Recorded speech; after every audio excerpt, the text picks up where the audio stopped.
What's going on, people? I'm your host, Double R, and you're now tuned in to Retro Rob Television. Here with me, I have my homeboy, my usual homeboy. State your name. Kenneth Robinson, you know who it is. Kenneth Robinson is in the building, man. Salute. All right, so I wanted to do this video yesterday, and me and Kenneth was having an extensive conversation, a really good conversation about Tay Roc, the video that Tay Roc did, and his remarks towards Daylyt, and before their battle actually happens. Kenneth, is this a big stage battle or is this a small room? Oh yeah, it is. It's Gnome 10. Yeah, Gnome 10, so yeah, it's a big stage. So that's going to be along with probably co-main event to Surf and Lux. Okay. Which we already know that's going to get all the attention. Yeah, in my personal opinion, I don't believe it's going to happen on the same card. It's going to be kind of similar to the way it was with Double Impact when you had Loaded Lux and Hollow versus Tay Roc and Chess, and then you had Calicoe and that whole battle with Briz and Murder Mook and all them. And that battle happened on a separate card. I just personally don't feel like Smack is going to count for all that money. You know, because you got to pay Daylyt, you got to pay Tay Roc, you got to pay Lux, and you got to pay Surf. So everything might already be set in stone, but you know, it's just a theory. But so Tay Roc made some comments, interesting comments, but not surprising comments towards Daylyt. And Daylyt funny as hell because he made a video responding to that. And Tay Roc, is we all know, is a fucking liar. You know, claiming he never met Daylyt and this, that, and the third. And Daylyt clearly have videos and evidence showing otherwise. Basically. So Tay Roc said Daylyt might not even make it to the Loaded Lux battle. Care to talk about what you feel about that, brother? Before I do. Me personally, I don't think Tay Roc believes that himself. Like, Tay Roc's not gonna get past Lux. I mean, he's not gonna get past Daylyt. You know what I'm saying? Now the question is, after the Tay Roc battle, will Lux be ready? I mean, will Daylyt be ready for Lux? That's a different story. Now, hold on right there. He definitely is. Hold on right there. I wanna comment on that. Do you even think Daylyt is going to be prepared for Tay Roc? Me personally, I don't think he's going to take him seriously, to be honest with you. So how's he going to beat him? With someone like Lux, you have to bring 110%, maybe more. But how's he going to beat Tay Roc? I mean, like I said, he could be, honestly, I think Daylyt could beat Tay Roc just by just doing what he normally does, rap. Because remember, Tay Roc's mostly gas, if you ask me. But according to most people, with outside of the antics, what Daylyt normally does is he kills shit. But if he's not coming with 100% of his game, how's he gonna be able to do that? But you just basically saying he doesn't need 100% for Roc. Okay. So that's what I was getting to. You saying he doesn't need 100%. To me, I'm not really too fond of Tay Roc. But at the end of the day, as you said, and as I agree, and most people will agree and understand that the battle rap fans, unfortunately or fortunately, however you look at it, they control the narrative. So this is the same Tay Roc that battled Geechee Gotti in a battle in which I truly feel, not believe, I truly feel Geechee Gotti definitely took and definitely won, which was actually the best performance of that whole event.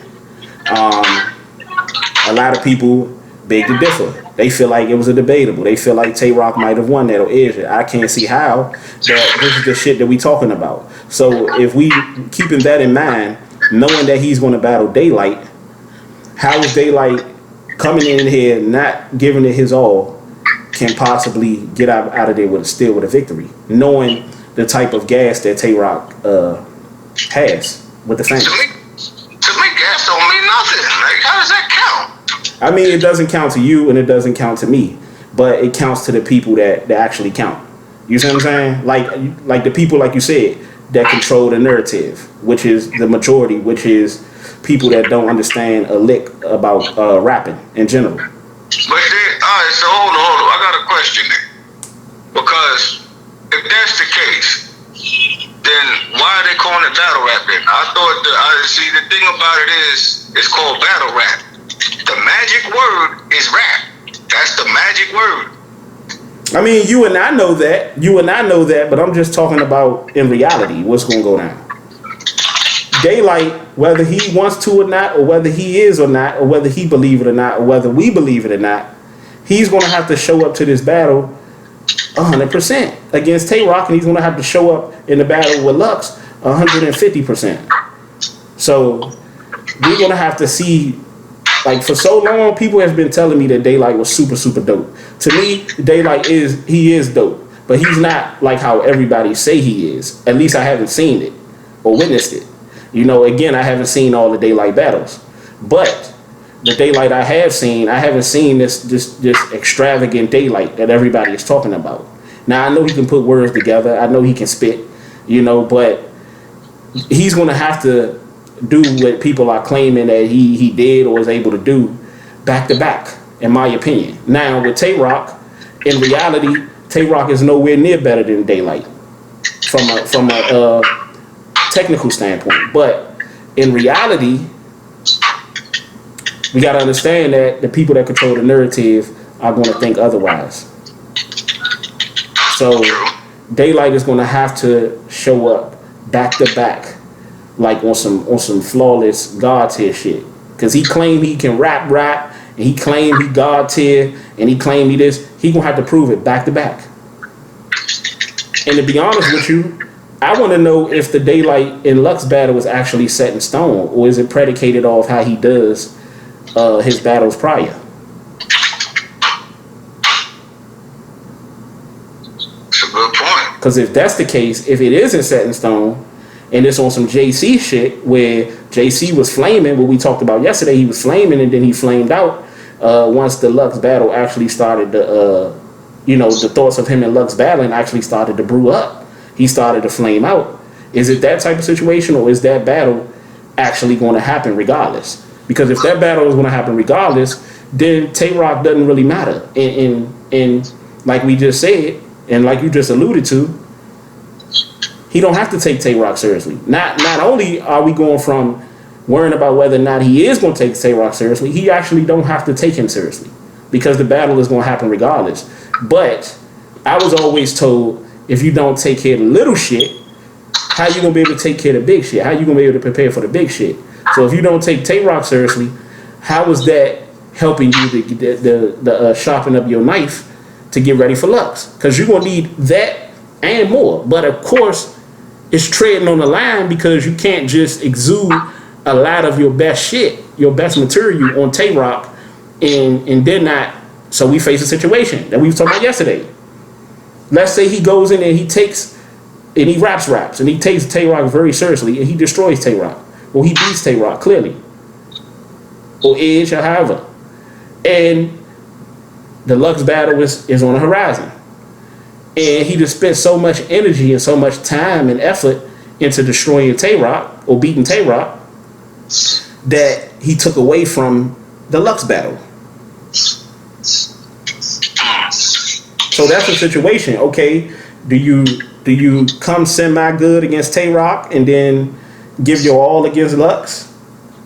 Or do you go in on Tay Roc and then, because I can't see a situation, and again, if Daylyt is able to pull off a situation where he actually destroys Tay Roc or beats Tay Roc and then turn around and destroys or beat Loaded Lux back to back, then that would confirm to me everything that people has been saying about Daylyt.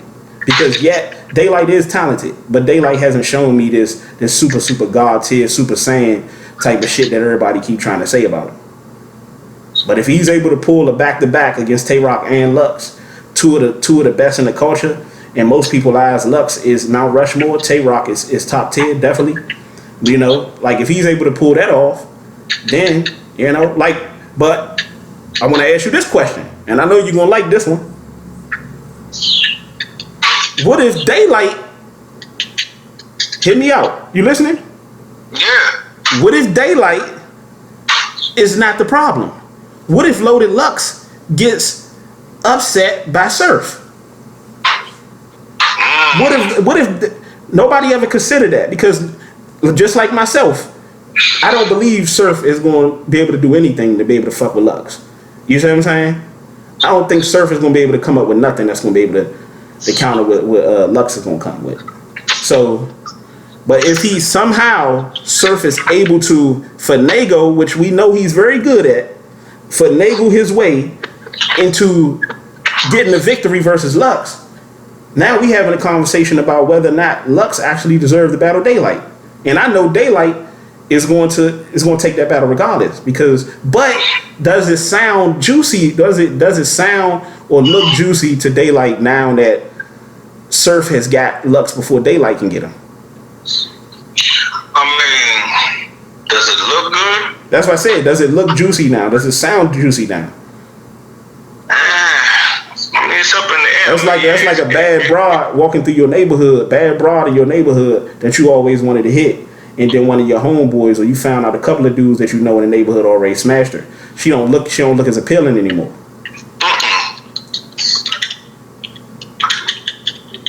So it's a lot of questions to be asked. Go ahead, Kenny. Nah, like I don't, me personally, like what you said earlier, Daylight's gonna take that battle, but does it look good? Now they got Surf. I think so. I think it do because Surf. That's a lot of people's battle rap god. So who you talking about? I said Surf. Like I said, it would. Yeah, I think it still look good, being that he got Surf. Or are we talking about a situation where Daylyt is now turning his attention to Surf now? If he turns his attention to Surf, like I said, that's a whole nother animal. I'm talking if Surf is able to pull it off against Lux. Now it's Daylyt like, okay, Lux doesn't look as the battle doesn't look as inspiring anymore. So nah, it wouldn't. If Lux somehow loses to Surf, then no. But we can all pretty much agree that the likelihood of that happening, we'll both lose 50 pounds. Put it this way, if that happens, I'll lose that 50 in a month. Shit. And then if that happen, I'll lose mine in a week. You see what I'm saying? So it's highly unlikely. That's what we trying to basically say. It's highly unlikely that'll happen. But I think it was some other things you wanted to talk about as well.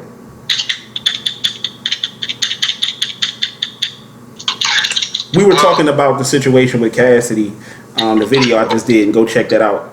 With, Cassidy, 40 Cal. Oh Lord. Now, is that a battle that you would want to see? And why? I wouldn't want to see it personally. Would you want to see 40 Cal in Disaster? Honestly, no. I wouldn't want to see him either because I wouldn't want to see that either.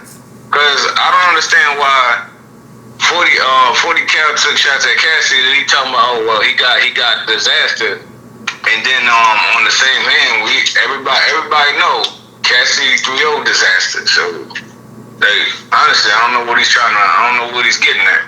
And Cassidy 3-0 Disaster. He 3-0 Disaster. Which means honestly, if you ask me, he beat him with one round. If you ask me, that's just if you ask me personally. And I say that to say that to me, he beat him with one scheme. He didn't even beat him with one round. He beat him with a scheme when he impersonated Disaster style. That's what I'm saying. Like, how do you have a style that you come up with, you create, and then someone else comes along and beats you with it in one round? Like, that's crazy. I don't even think people understand not only just the genius in that, but the difficulty in that. How to beat somebody with just a scheme. And then when you got to talk about a Cassidy that never stepped foot in a battle rap event. That was his actual first time battling in battle rap. That's impressive. On a stage, yeah. Sure it was. Yeah, technically it wasn't a stage. It was at first, but it wasn't a stage. You get what I mean, though. Yeah, the battle rap event. Yeah. But that's impressive to do that. And the thing is, to me, it's like 40 Cal is being disrespectful. Because at the end of the day, you can't. That's just like another fat person calling another fat person fat. How you gonna call somebody fat and you clearly fat as well? Hey man, that's like another ugly person calling another ugly person ugly. But then in this particular situation, it's like a fat person calling another person fat, but the person that they calling fat, they fatter than that person. That's what it is in this situation. Where how the fuck you gonna say Cassidy is trash when Cassidy has done better than you, way better than you promotional wise, and has done better than you in the actual ring?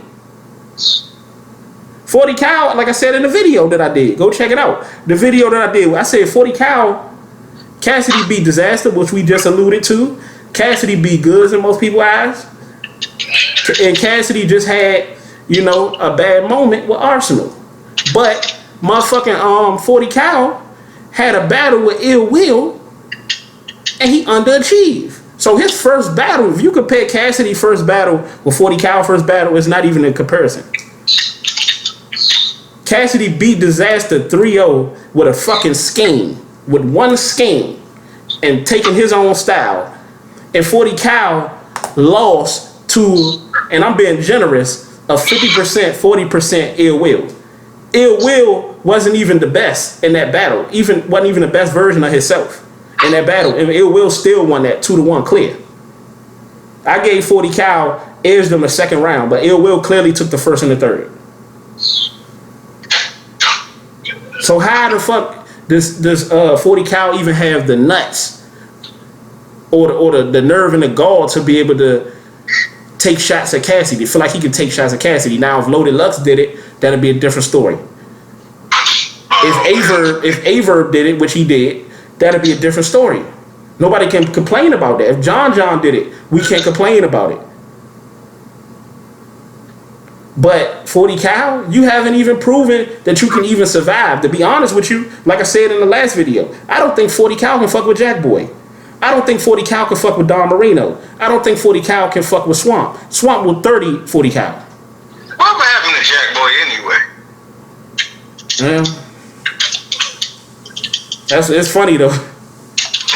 Hey, it's funny his name Jack Boy. Seemed like a boy that jacked his ass. Yeah. That's crazy. Yeah, but it's just crazy. But back to the switch gears back to the topic at hand. I'm not too high. You know that, and my people know that too. I'm not too high on Tay Roc at all. But at the end of the day, it's not about what I'm high on and what I'm not high on. And at the end of the day, my platform isn't big enough. It's okay, but it's not big enough to really to be able to control the narrative. That responsibility goes to Jay Black and Vada Fly and all them, and Piper Boy and all them. And at the end of the day, you read my mind. Leave it up to them, and that's why battle rap is where it's at right now. There's no way in hell, like we talked about a few days ago. There's no way in hell battle rap after being founded in 2009 in 2020, it hasn't really made too much of an improvement.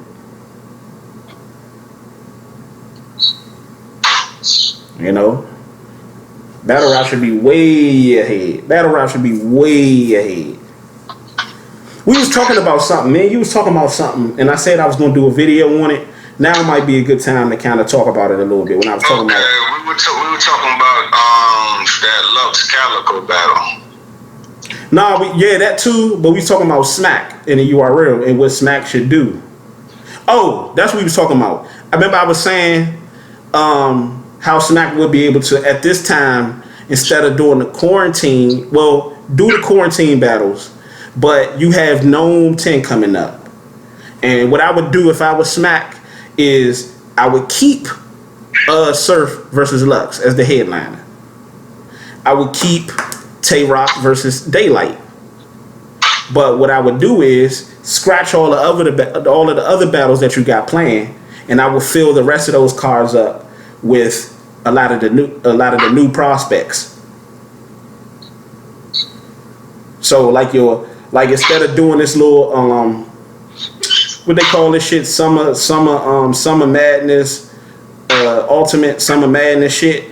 Summer Madness, Summer Impact, whatever they call it. Yeah, where they got the tournament with a lot of the new talents. I would put like whoever becomes champion or top 2 or top 3 out of that tournament can get a spot on the card of Gnome 10. So that way you have a situation where you have a win-win situation where a lot of the young dudes can be rewarded instead of you spending money on rewarding them for doing good, when in reality they should be getting the type of money that they're going to be getting regardless. You could save that money. You could save that money for like to pay Lux, or to pay Surf, or to pay Daylyt, or to pay whoever you got to pay in the future. And you can guarantee them the top 3 or the top 2. You can guarantee them a slot on the biggest stage. And now here's the trick of here's the good thing about it. Now you're able to groom, because you got to realize if you just put Daylyt versus Tay Roc and Surf versus Loaded Lux on the card, people are going to still come regardless. With just those 4 names right there, the people are still going to come.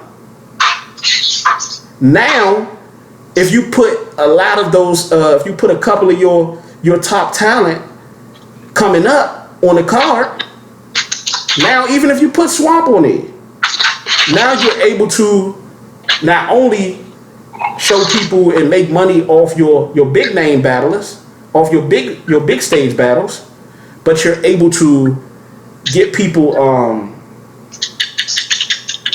you're able to get people to understand, and to you be able to show your up and coming, your rising talent.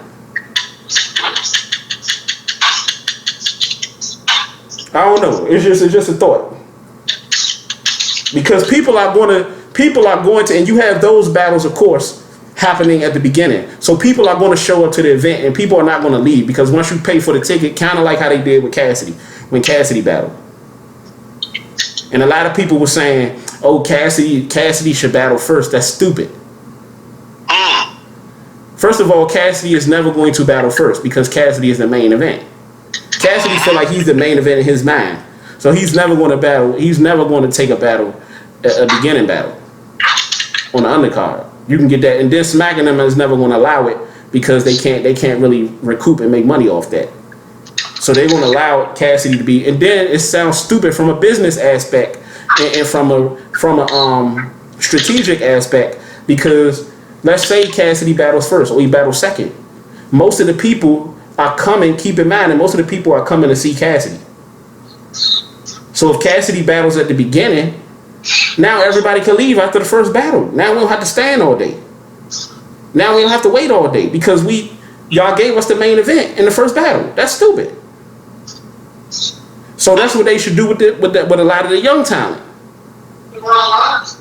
They should have these tournaments or whatever they gonna have, and whoever is like top 2, top 3 out of the tournament, let those motherfuckers get them a slot on the big card, on the big stage, or whoever wins the tournament, give them a battle on the big stage against a big name battle rapper, if you want to maintain your money. But I see what Smack is doing.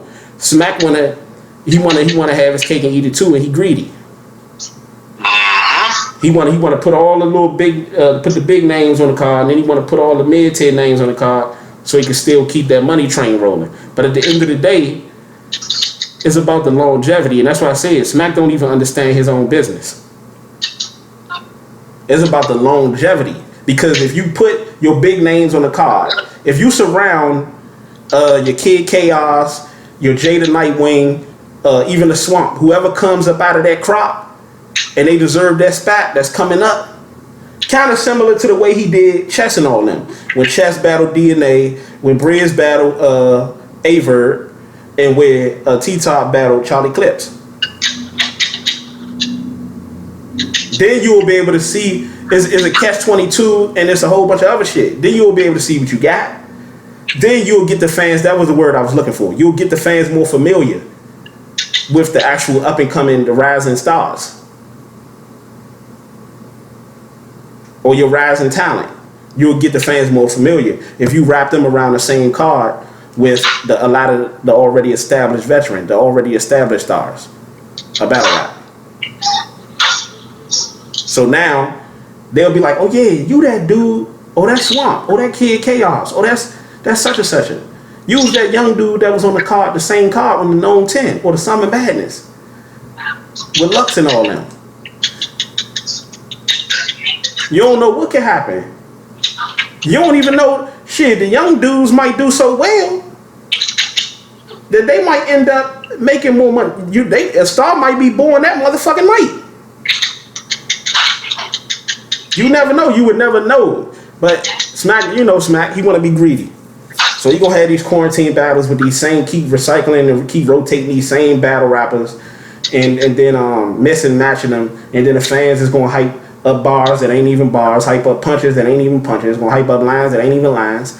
You see what I'm saying? And so forth and so on, like they always been doing. But we was talking about the Calicoe shit. Yeah. About that Calicoe Lux battle. Yeah, what were you saying about that again? Well, I was saying that, and this is just my opinion. You know what I'm saying? This is just my opinion. I may be wrong. Mm-hmm. But to me, and what made me go back to that battle was that face-off with Surf and Lux. Where Surf had said he had a big stumble. And he was referring to when he choked, and what had caught my attention because I had this, we had this discussion before where before you say that, bruh, not to cut you off, before you say that, I want to just give you an introduction. What Brother Kenneth is basically saying, what he's basically saying is that he don't believe, remember when Calicoe battled Lux and Lux had that little part where he paused, that pausing part. A lot of people call it a choke. Kenneth is saying he don't actually believe Lux really choked. He feel like that was a part of the script. Go ahead. Yeah, that's what I'm saying. Like, I think Lux meant to do that. You know, and the reason, and what makes me say that is the way, like, if you've seen battle rappers choke, everybody's seen that. Mm-hmm. How many of them are actually smiling when they choke? You know? How many of them are actually smiling? Like, he had a smile on his face, and he just said, yo, he got it, he can go. And then notice how he can't. Notice his round after that. Like, and to me ain't no way that he choked and forgot everything. Cause how can you? My thing is this: how can you forget a round? How can you forget a round but then come hard the next two? Like, that's crazy. Flawless. That's just me personally. It makes me think that was he had that plan. And then, like you said yesterday too, it makes a lot of sense. When have you ever could recall Lux actually fucking up like that?